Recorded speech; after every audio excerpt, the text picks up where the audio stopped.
That's the Camry answer to. There's Metallica. That's you got Camry answer. James Hetfield, Kirk Hammett, Rob Trujillo, and Lars Ulrich. Thank you, guys. All right, then. Okay, so who's got a question? Please. Oh, come on. We spent $20,000 here. Who's got a question? Go ahead. You got to go to the mic.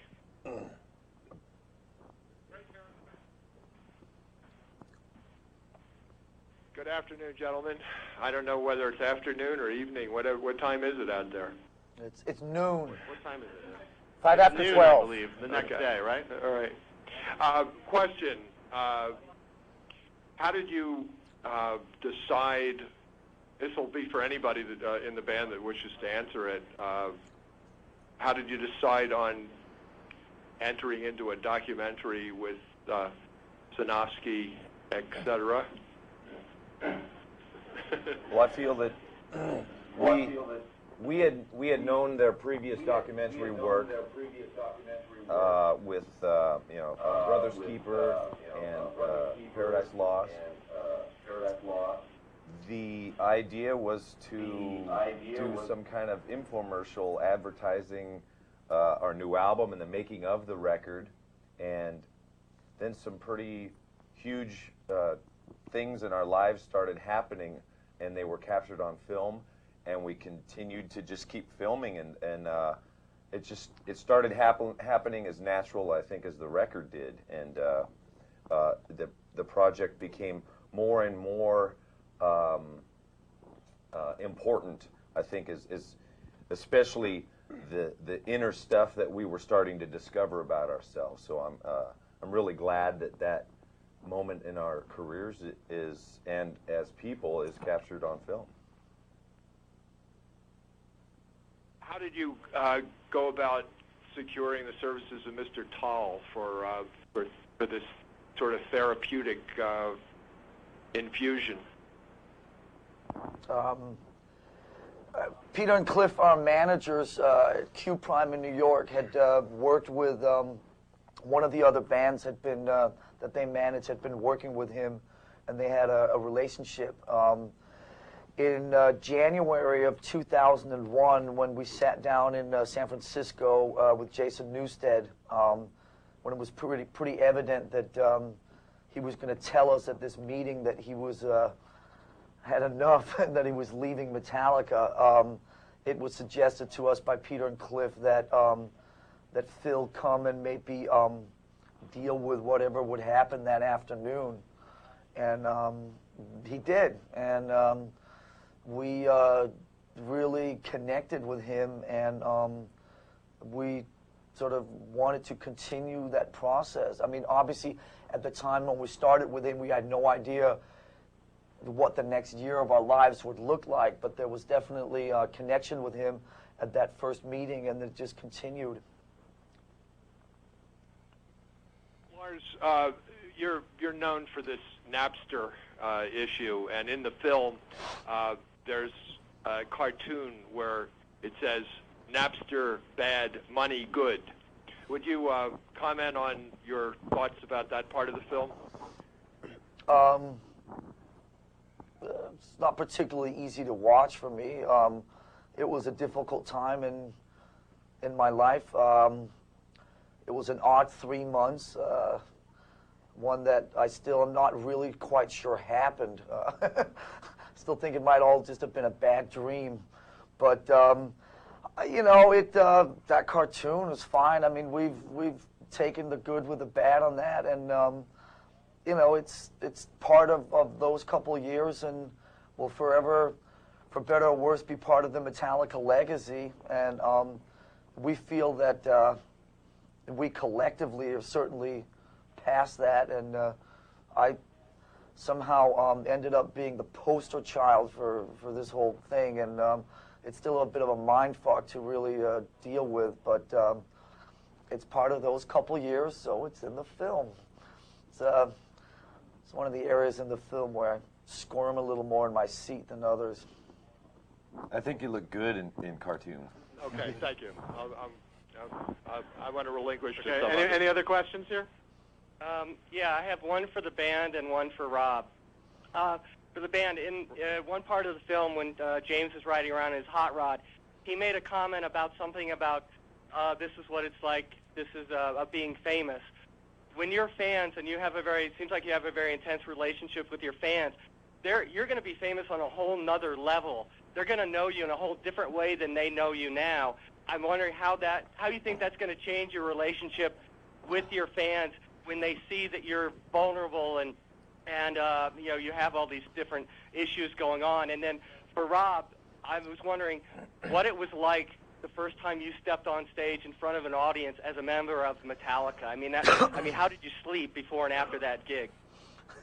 Okay, go ahead. Yeah. Well, for me,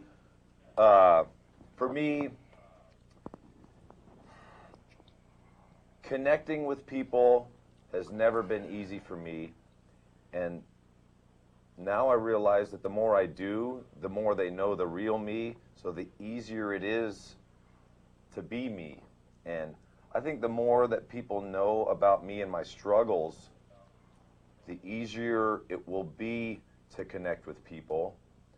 I've put myself out there, and if they choose to, stomp on my heart or to embrace it, that is up to them.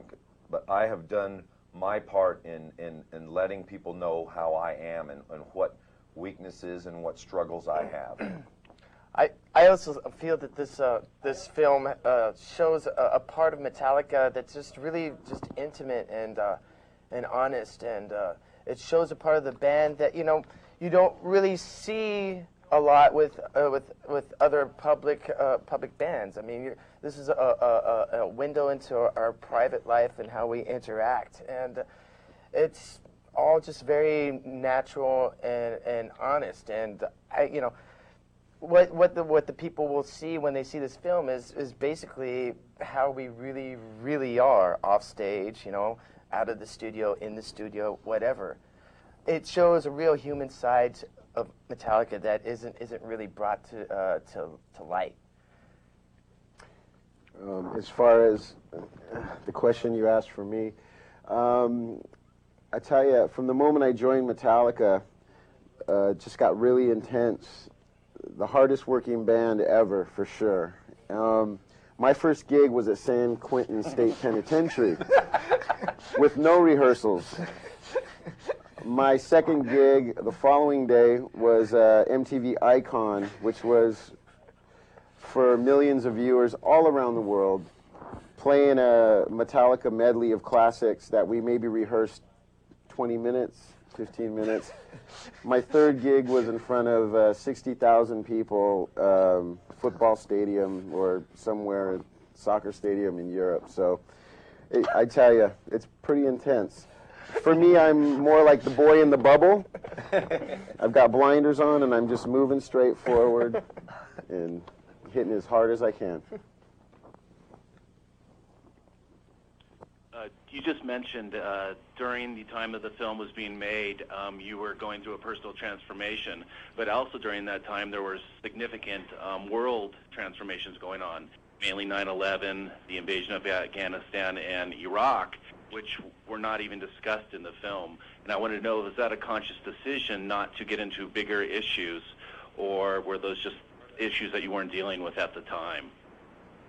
I feel we were dealing with them in our own ways. There was some material written that kind of hinted at it as well that didn't make it onto St. Anger. But I vividly remember that morning. I had come out of rehab and was struggling with reintroducing myself to the outside world, coming out of that cocoon. And I remember that morning talking to my sponsor and telling him about what struggles I was going through that morning, and he said, "James, you know what's going on in the world right now? Some airplanes have gone into the World Trade Center," and instantly my little problems went away. And so in a way, I think some of that stuff helped us, forget about our selfish struggles in a way, and it became more global in a way. So I think it helped me at least. But I can just say that there was no conscious decision made to omit any of that stuff from the film. I mean, in some way there were some, I think, interesting correlations, and like James was just talking about, the morning of September 11th was the first day that we were supposed to get back together again and meet up with James after he went away for 3 or 4 months. And so James called up the night before to me and said that he wasn't coming, and then he didn't feel that he was ready to see the rest of the band yet and to meet and to talk. And so me and Kirk and Bob Rock and Phil were sitting in a hotel room the next day dealing with our own internal little minute fucking horse shit, while over on the TV over in the corner fucking all that stuff was going down, and it was surreal. But there were no conscious efforts to sort of keep any events or anything out of the timeline of the film. It just became, you got to remember that Joe and Bruce shot 1,200 hours of film for this project, and you've seen 2 hours and 10 minutes. So there's quite a bit of it left somewhere on a cutting floor or being prepared for the 14 DVDs that are coming out at some point in the next few years. I just have to say that, commenting on September 11th, that day, for me, it personally felt like it was the end of the world. It felt like the world was falling apart around me, and my inner world was falling apart around me, and it was a pretty scary time. And yeah, it's just it was really a really difficult day to get through for all of us, I feel, on all our different levels.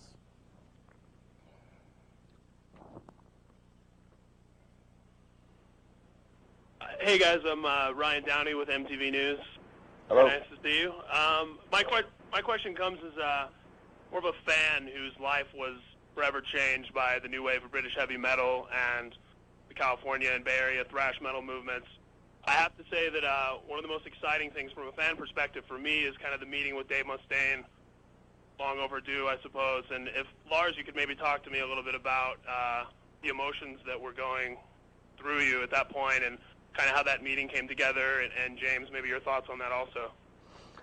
Yeah, what happened basically was that as through the spring of 2001, as we were getting deeper into our issues and starting to resolve some of the things between the members in the band, and really going back through the 20 years of Metallica and so on, that we realized that there were some issues with Dave Mustaine that were really unresolved and really left hanging out there. I had, over the course of the last couple of years, actually had a fairly good relationship going with Dave on the phone and so on, and I called him one day and said, look, I think it would be really great for us, and hopefully for you, maybe we could all get together and try and resolve some of that bullshit from way back in the day. Then what happened was James went away, and so it was sort of left hanging. But Dave came up to the Bay Area to play a concert, which was actually 2 days after 9/11.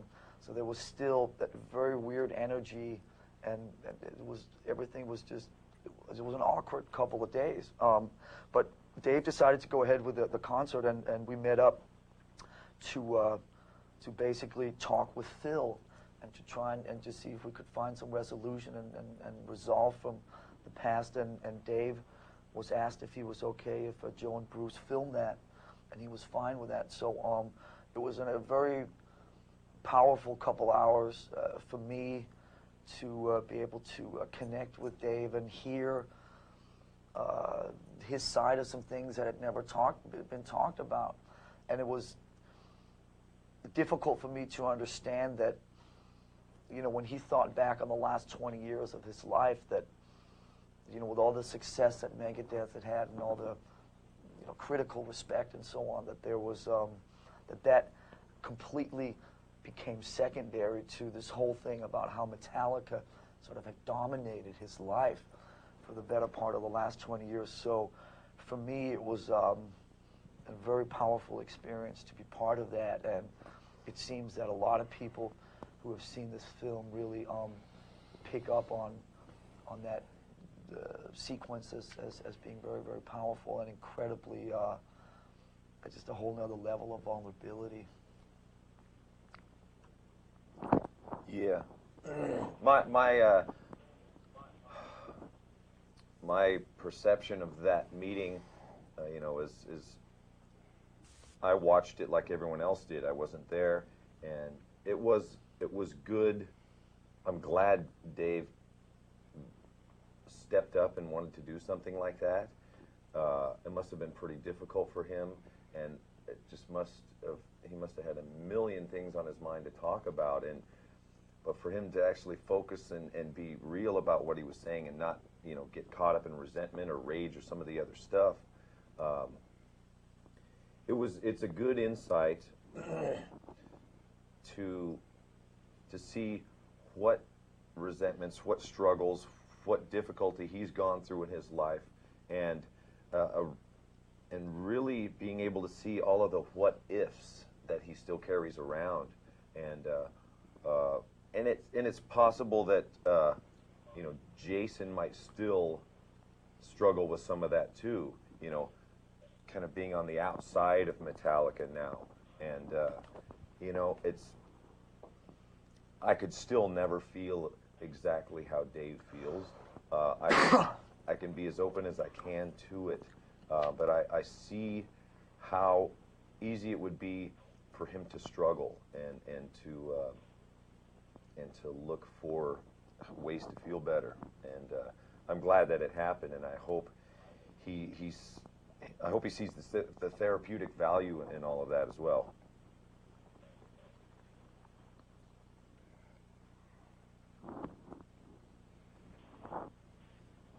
I'm wondering, with watching everything that you've gone through, kind of through a screen, and just looking back on everything, if you guys have maybe reevaluated the way you look at Napster and maybe even apologized to Sean Fanning for any of that?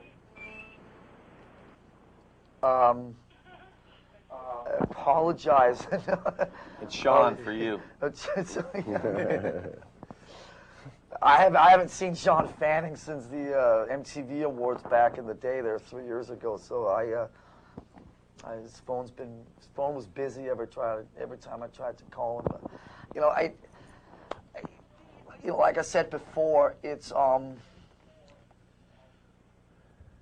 of part of the past as far as I'm concerned. I'm very proud of the fact that we stood up for what we believed and believe in. Metallica has always, I think,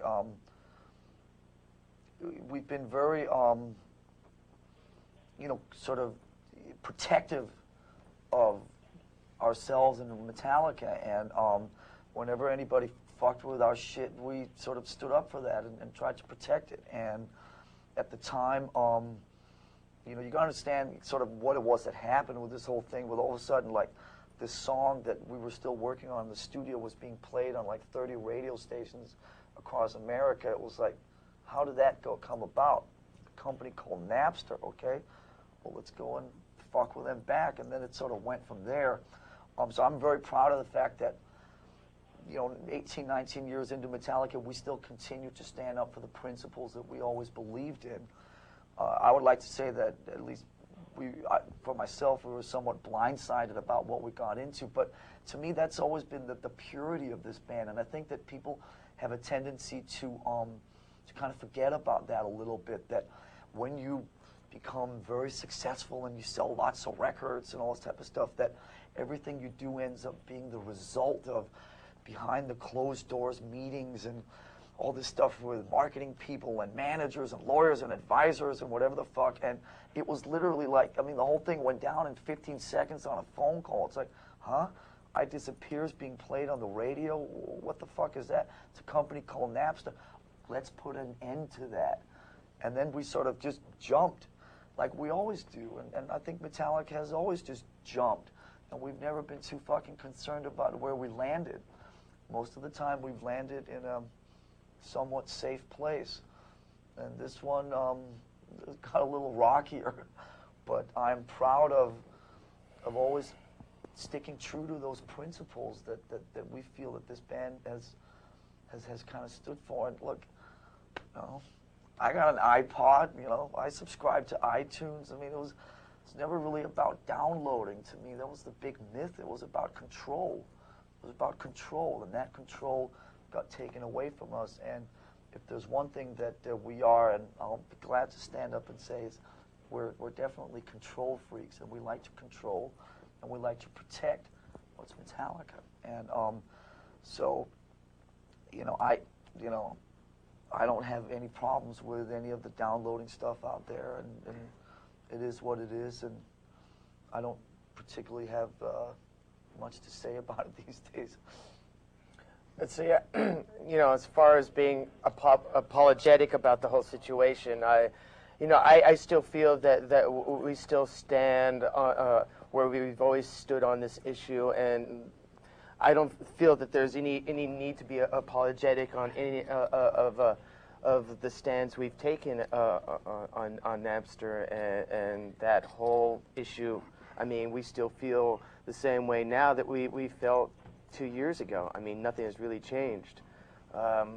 It's just that we've moved on, from the whole Napster front, and now it's, in other people's hands, and we've just gone on and gone to other pastures, really.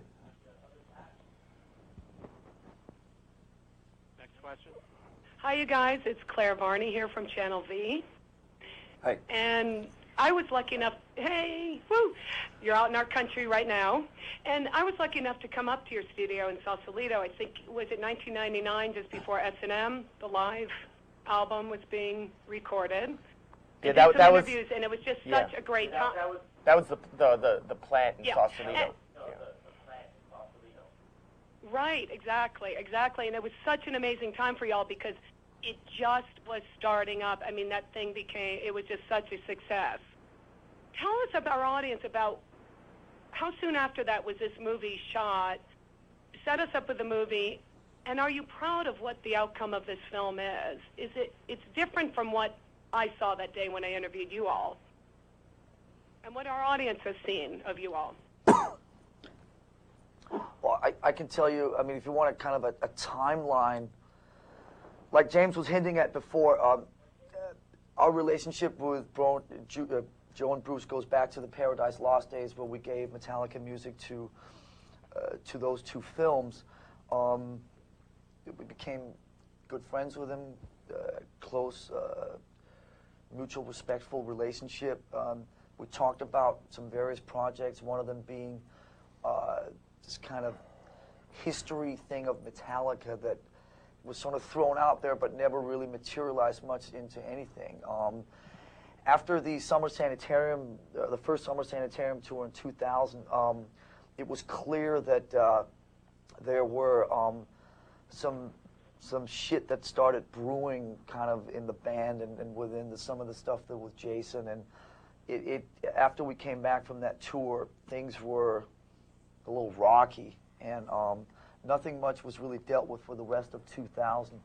And then Jason called a meeting, I think in November or something. He didn't want to call the meeting before Christmas, and we was told to us he didn't want to spoil anybody's Christmas. Gee, I wonder what the meeting's going to be about. So the first week of January 2001, this famous meeting, and at that time, Joe and Bruce were still kind of hovering on the horizon about sort of doing a project. It was sort of just kind of floating out there. It hadn't really taken any kind of shape. And I would like to say that the project never really took any kind of shape until we got further into it and realized that there actually was potentially a film in it.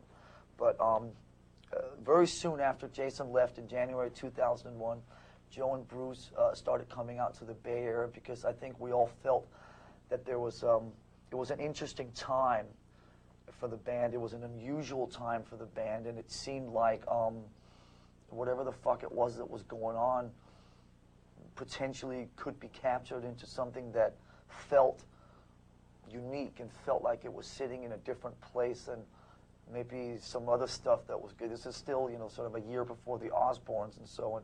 It just felt like there was something going on that maybe these guys could do something with. It really was that loose. And Joe and Bruce came out and started filming, I think maybe about 6 weeks after Jason left, late February, early March of 2001. And then it just kept going. And it just kept going.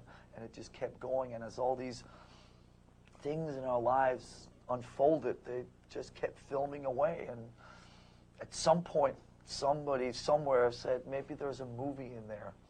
It was probably either Joe or Bruce. And you've just seen that in the last couple of days. And I think you asked if we were proud. I'm so fucking proud of this film. And I'm so happy about the way that it's being received and that people feel, a lot of what people are saying that we get back is people feel closer to us. And since we feel closer to each other and we feel closer to the people around us as a result of all the great work we did with Phil and all the great work we did with Bob and all the great work we did with each other, we're so proud to have the opportunity to share this with other people. And we had one screening. Most of the people that have seen this film have been more industry people or film people or whatever, but there was one screening from members of our fan club where about 50 of them saw the film, and the feedback from that, from the true fans, was just so beautiful because it all talked sort of universally about how they felt closer to us and how one guy said something to the effect of that now that we had been working on being better people, he was going to go work on being a better person himself and be a better fan of Metallica, and I thought that was beautiful. I'm very proud of the film also, but there's still a part of me that you know, giving away the mystique, or yes, getting closer to people now that, you know, we've put out there a lot of our innermost fears and things. You know, a big fear of intimacy, and now that, you know, I still struggle with that every day, but I know it's good for me, and it has potential to help other bands. It has potential to help other people to just blow away that mystique of the rock idol or all of the you know, the perfect life that supposedly we're supposed to lead. So you can be vulnerable and intimate, and you can still rock, right? Basically, yeah. No doubt. David? Okay, thanks, guys. I feel as if I've just witnessed the sequel to a movie that hasn't been released yet. Do you guys still believe in therapy? And is it something, based on what you just said about getting close to each other again, that you'd recommend to other bands? Absolutely. In fact, you know, the Beatles would have probably still been together if they would have taken the same approach we would have taken.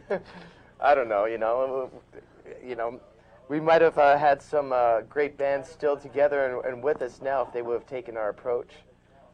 But, you know, hopefully this can be a guideline to, you know, other bands. I mean, like James is saying, you know, maybe there are bands out there who are experiencing the same things that we did, and maybe this movie will give them some sort of direction and help them. And, you know, I hope that does happen, because being in a band can be really, really, really great, but it can also be very, very difficult and challenging to a person and the people around the band. And so hopefully, you know, some people get some insight toward how they can, you know, apply what we went through to their own problems and challenges, and maybe come out of it, you know, with some sort of positive direction. I think there's a lot of newer bands that already embrace that style of communication, and maybe we're somewhat of a product of the 80s, kind of, you know, a little bit closed in or selfish-like, and maybe we're just now rediscovering how it is to be open with each other, to be friends with each other. You know, so for us it's fairly cathartic, and for others it might just be that's how it is in life. but I really recognize that bands these days are taking care of themselves, not only physically, but mentally. And, you know, I feel that therapy is a safe place for people who don't know how to communicate. That's really what it is. But I think a lot of bands and people growing up nowadays have a lot easier time communicating. James, making documentary films is a rather precarious endeavor financially. Did the band chip in to help make this film financially? Yeah, we chipped in everything we had. Yes. Well, you know, we never knew what this was going to be. It was a making of record, and then it grew and grew and grew. And the more film we were using, the more expensive it got, and it became a little more scary. And the more we had to really believe in what we were doing and making sure that it was from the heart and it was the right thing to do. Because, a lot of Metallica's life savings were going into that. And we know we made the right decision. Actually, that was a prerequisite for me joining the band. The band said, Robert, you've got to finance this documentary. You got to take all that money out of your savings and pay for this. Thanks, buddy.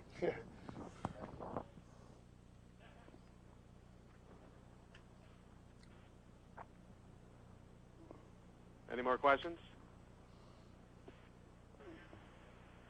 I have a question. I have a question for you. Is Bob and Phil there? They are. Hi. Hey. They are here. Hi, Bob. Hi, Hi, Bruce. Phil. Hi, Joe. Hey, James. Big hugs. I wanted to say real quick, guys, thank you very much for a gift I feel that I received today and your willingness to share yourselves. Never heard much about Metallica. When my kids play your music, I tell them to turn it down. And today, after watching you, I now want to go buy your album and have very much an appreciation for what you do. I wanted to ask you, you mentioned that you own the documentary. What do you plan to do with it, and will the rest of the world get a chance to see it? Yeah, I mean,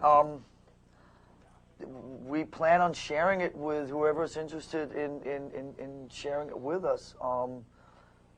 We've really tried to stay as much out of that whole thing as possible, also to kind of feel that there was not almost like a kind of a almost like a conflict of interest or something, that the people paying for the movie were sort of the subjects. We've really let Bruce and Joe really run with this thing, and we really tried to stay the fuck out of the way as much as possible. We ended up in a situation about a year ago, and maybe there's a few people in the room that are going to squirm what I'm about to say, but I think it's important that it is said, is that this was being paid for by a record company, and because that's sort of the nature of how a lot of this stuff works. And they felt that the movie should be used as a promotional tool for the St. Anger record when it came out 9 months ago. And we felt that it should not be used as a promotional tool because there was so much more there, that this was not some making of, or this had potential to just go to a place that maybe in our selfish way, or the way Bruce and Joe looked at it, a place that very few films about rock and roll bands have gone. So we became very protective of the material and of the potential film. And in order for us to go back to what we were talking about before about with Napster and all that we felt that the only way we could control it was to basically buy it back from our record company. So we wrote the record company a check, and so then we could at least control it. And we haven't really done much in terms of control stuff since then, other than just try and not interfere in what Joe and Bruce have been doing with the creative direction of the film and so on. But now we plan on seeing if there's anybody out there that's interested in releasing this theatrically. And from the reports that have come through on the cell phone in the last couple of days, it sounds like there are a few people that are hot and bothered. So we look forward to sharing this film with people in movie theaters in America, hopefully, and the rest of the world, hopefully at some point during the summer months. Is kind of our idea. And we really feel strongly that this is the kind of film that should be seen in a theatrical environment. And then there's probably a couple DVDs in there at some point later in the next few years of some of the 1,100 hours of film that's still laying on a floor somewhere. And it should be shared with as many people as possible because of what you said first. That is a direct result of you seeing the movie and maybe connecting a little more with the next generation and bonding with things instead of separating. And yes, you don't need to blow your ears out, so turn it down a little bit. But I'm glad you shared that with us also, because the generational gap is a lot of what I experienced growing up, and I'm glad that that's connected you two in a little more of a way. And I really would just like to finish off by saying, James, Joe, I a couple of 6 months ago, I was having one of my many conversations with Joe, and we were talking about, I was asking him where he was going with the editing of the film, and he said the sort of the mantra that has been, at least for me, the key thing. You know, this is not really a film about Metallica. This is a film about relationships and the people that are having these relationships happen to live and breathe and play music in a band called Metallica. But we sort of, you know, and Joe and Bruce really felt that this was an awesome chance for people to connect to a bunch of people going through a bunch of struggles in the same way that with Paradise Lost and Brother's Keeper, this was, you know, a film about people, and that there potentially are a bunch of people and movie fans and so on that are interested in seeing films about people. This just happens to be set against the background of rock and roll, so it has a little bit of a different flavor to it. One of the great documentaries of the 60s is Sympathy for the Devil, the Godard film. I'm wondering, have you guys ever seen that film, and did that have any bearing on your deciding to do something with your careers, much like the Stones? I've seen the film many, many times. I feel the same way about it as you do. I mean, making films about rock bands that get away from the sort of the glamour and the, you know, all the stuff, you know, try to just, you know, get away from all the usual things that you see, and, you know, the creative process and so on. I mean, there are very few films out there that have done that. Obviously, the film you're talking about is one of them, and I'm humbled and proud if people seem to think that this film is in some way on par with that, or can be a film that can occupy a different niche than all the rest of the self-congratulatory films that people in rock and roll bands seem to make. So, you know, I'd like to think that this sits in a kind of unique place. I'm sure Kirk has seen that film. Have you? Yes. Yeah. I mean, you know, it's you know, I think this film sits differently in that we had no idea what was going to unfold, you know, over the course of the movie. I mean, the Stones movie is a bit different in that it's, you know, they're in a sort of like stationary location. I mean, it's basically about, you know, the Stones in the studio, whereas this occupies a lot more. Hey, Kirk? Yes. Unfortunately, we have to cut it short. Thank you so much, guys. This is from Joe and Bruce. We love you guys. Thank you so much. Have a great tour. We love you. Thanks. Thanks, everybody.